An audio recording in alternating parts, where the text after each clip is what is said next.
So don't even sit there and say you can't get a nice round sound from a 16-inch bass drum, because here it is, 16 by 14.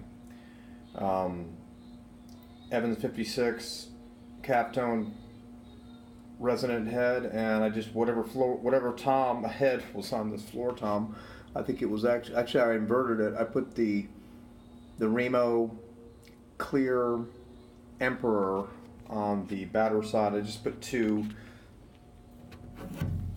sticky tabs there. Actually, this is what you put on the side, a door, almost like a threshold for a door to pad it in. But anyway, here it is. So, and then open.